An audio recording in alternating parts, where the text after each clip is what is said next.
That ringing's still going on. An alarm clock? I tried to stimulate my muddy mind, but quickly gave up. Darkness greeted me as I opened my eyes, save for a single ray of light coming from the outside, showing the back of a crude office chair. I'm at the office? I remembered how I passed out after celebrating with Marco. On one hand, that was a stupid thing to do. On the other, I realised it might have been the first time I'd ever done something like that. Finally realised it was a phone, specifically my phone. Apparently I passed out under my desk. I considered just letting it ring, but it might be Risa, or it might be Chris, the exact opposite situation to me. I sluggishly raised the upper half of my body, then fumbled for my phone before grabbing it. The screen was so bright in the darkness I couldn't help but squint my eyes and turn away. Even it kept ringing, there was no sign of Marco waking up. Well, he probably wasn't in the office, so I got slightly worried about the possibility of him having passed out somewhere outside. Except for a call about checking who it was and put it to my ear. Hey, mister. Shivers ran down my spine. I could feel my stomach shrivelling up. It was definitely not because of the alcohol. This was caused by a memory inside of me that I couldn't forget. Did you get drunk celebrating a victory? Barton. It was Barton who had permanently changed my relationship with the Outer District 8 years ago, and whose dream I had crushed 4 years ago by defeating Avalon. He'd been the only one to escape the legal consequences of that defeat. Seems your investments in protection have been fruitful. I wonder how you financed all of that. You want to know how I know that? I always gather information digitally, especially when it comes to someone I've been crossing paths with. Had the office been wiretapped? I shivered, but Barton continued. Please don't go thinking I did something unrefined as wiretapping your phone. Aren't you one who told me about your plans? Huh? Realisation cut through my mind like a pebble through a mud puddle. No way. Did you invest it in my fund?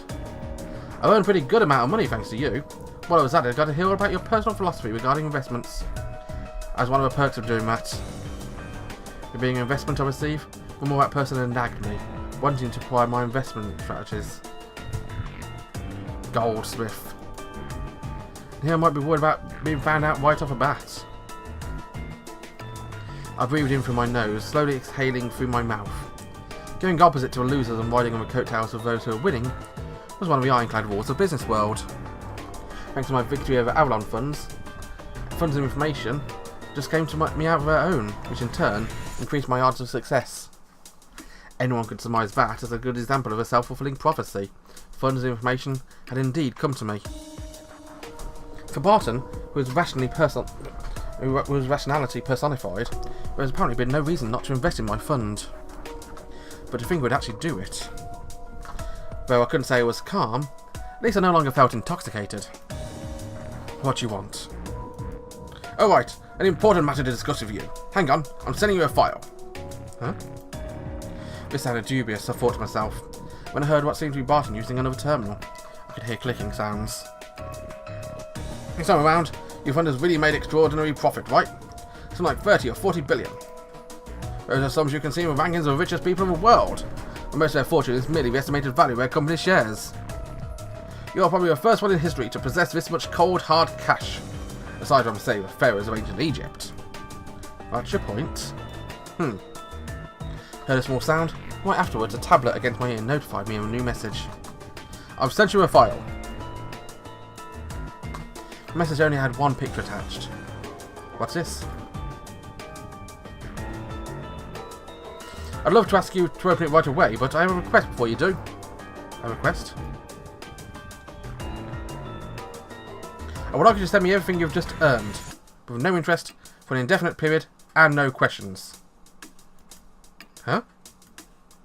Despite this, I'm still an investor, but I have a feeling you won't dislike my offer. Barton said that as he was apparently sitting up in his chair. Judging from the absence of any delay and the line of any background noise, not even echo, he was probably in a room of a high-class hotel somewhere on the lunar surface. I squinted at the artificial light coming from the building next door, opened the attached file, sending it to my tablet. I was somewhat curious how was he planning to get me to take such a crazy offer seriously. Which was why I was caught completely unawares.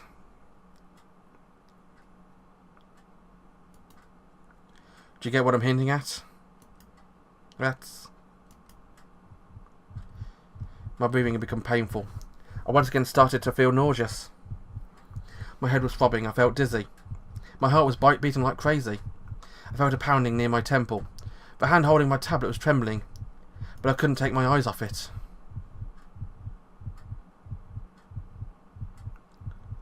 It's one of your precious friends from a long time ago, right?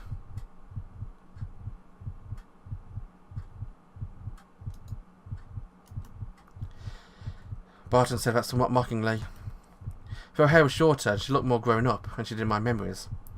There was no mistaking it. This was Hagana. Where did you get? I took it just now. Huh? She glared daggers at me after I did, though. I couldn't understand the meaning behind these words. Or rather, I didn't want to. Even though it wasn't supposed to feel pain, my brain hurt. It felt as though my skull had been cracked open and someone had started fiddling with my brain. Now, let's talk. As I tried desperately to swallow the acid welling up in my throat, I clung tightly to my tablet by fear of dropping it. Now you see the details of this offer, I'm going to give you my room number.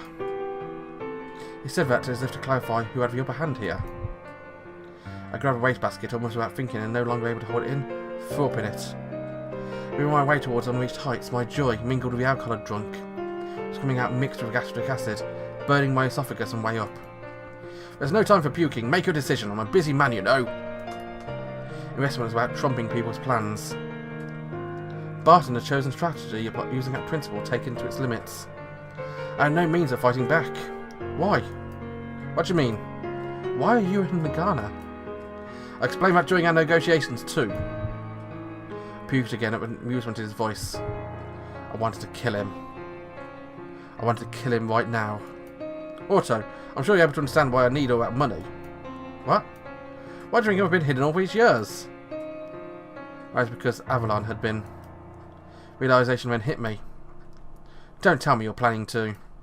I am. I'm going to give it up that dream of mine. I'm planning on taking down Emerald Industries. Was he insane? I didn't get it. There was one thing I did understand. Well, I don't need your sympathy. I'll be flattered if you felt any. For now, I'm just bragging about having information you can't get anywhere else. So what are you going to do, mister? Oh, by the way, I'm merely borrowing that money. I intend to pay it back, so please do not misunderstand me on that point. I am an investor after all, not a thief. Please do not mistake me for one. Though if I go bankrupt, you'll have to give up and get that money back. Fuck you. I said that without thinking, and Barton laughed. Last question. You agree to negotiate me? Would you like to know the secret behind that photograph along with my room number? Might have been crying right now. I don't know whether or not it was because I've been feeling frustrated or pitiful. Might have even because I was happy at the prospect of seeing Hagana. I cried unabashedly, feeling as though I didn't really have a choice here. Mister! The word coming from my tablet was full of irritation. And if I knew he was putting on an act for the sake of negotiating, I couldn't argue back. I'll do it. I'll negotiate. I see. I'm glad I get to see you again. I'm in room 5002 at Royal Central. I think your former employer once had this room too. That's Eleanor's. Oh, by the way, I trust you. Make sure you come alone. Also, plunge you into proper clothing before coming. That room ain't cheap. I don't want to get dirty. Barton said that before ending my call. In that instant, everything was so silent that I felt as if I'd been throwing in to the ends of a lunar surface. Hagana.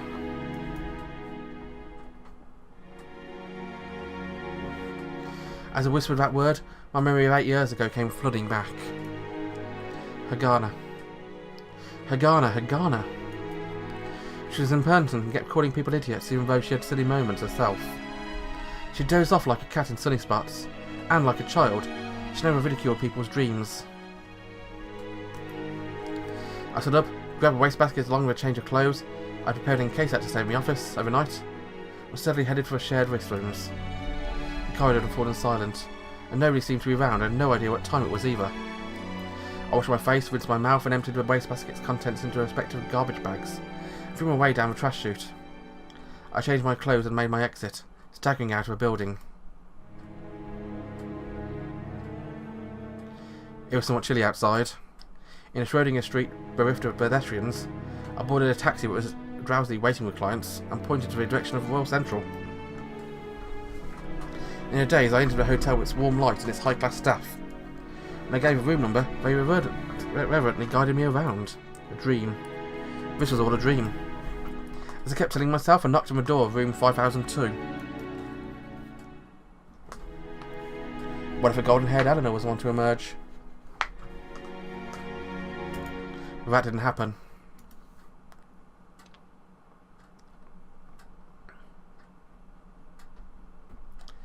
The one behind the door was Barton Cladwisen,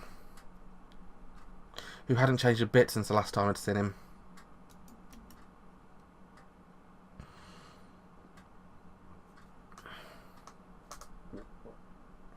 Thanks for coming, Barton said as he showed me in. Of course, the arrangement room had not changed. There does appear to be a lot less clutter, though. Bottle of alcohol and a glassware in front of a sofa. I was shown to indicating Barton had been drinking. To celebrate our reunion? Barton, who was seated facing me, raised his glass, but I didn't even raise my gaze. Well, I guess I'll figure out why you're feeling. Anyway, let's get down to business. Barton gulped down the glass's contents and stood up. He knocked on the door to a main bedroom, in which Eleanor had put a flag up and a coat of arms.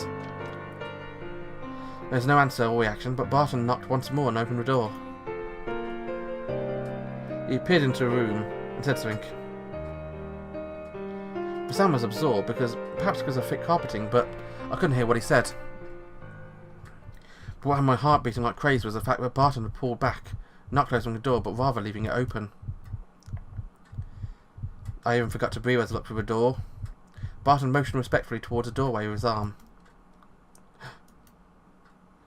I've been waiting for this moment for 8 years.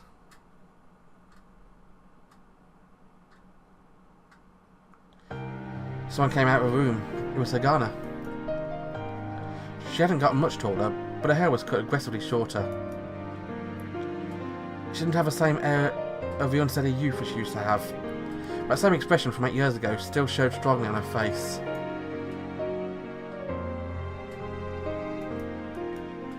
She was pretty, like a well-polished obsidian stone. Hagana. I called out her name as if I was muttering. But Hagana didn't react. She did not even direct her gaze towards me. But it wasn't like the bluntness of before. She was inexpressive, like a doll. I have a feeling you have much to talk about, but could we first deal with my business? Barton said this, placing his hand on Hagana's shoulder. I felt like an extremely fragile treasure mine within touch without my permission. Hagana didn't resist, but simply furrowed her brow in silent displeasure and turned away. I stared at the sight, so stunned that someone could easily have taken me for an idiot. I met him on Earth by coincidence, you see. So like 3 years ago? Barton directed a gaze towards Hagana, who was by his side. He ended up naturally in a posture where he could smell Hagana's hair. Hagana put up no resistance at all, after all, and after a small sigh, she uttered this briefly. 2 years ago. Oh, that's right. So you met 2 years ago. Isn't this enough? I cooperated with you. She twisted herself out from under Barton's arm to free herself, before responding wearily. Barton, who had kept his arm in the same position, or posed it in after letting go of Hagana's shoulder, shrugged before answering.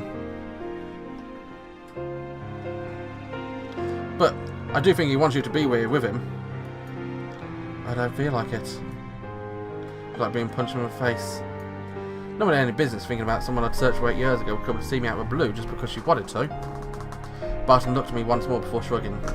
Hagana turned away swiftly, trying to go back to her main bedroom. Hagana! But yet, thinking, I yelled a name. Hagana stopped in her tracks, looking me slightly over her shoulder. But her eyes were not at all what I was hoping for. I couldn't even sense scorn in her eyes. It was as though she had lost interest whatsoever.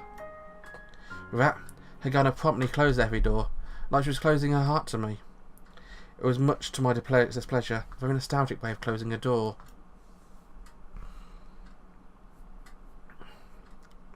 Jesus moves, he's a cat. Barton raised his hands to his shoulder height and returned to his sofa. So, where do you want to start? Looks like you got a lot I want to ask. I looked at Barton, and he's stuck in a daze.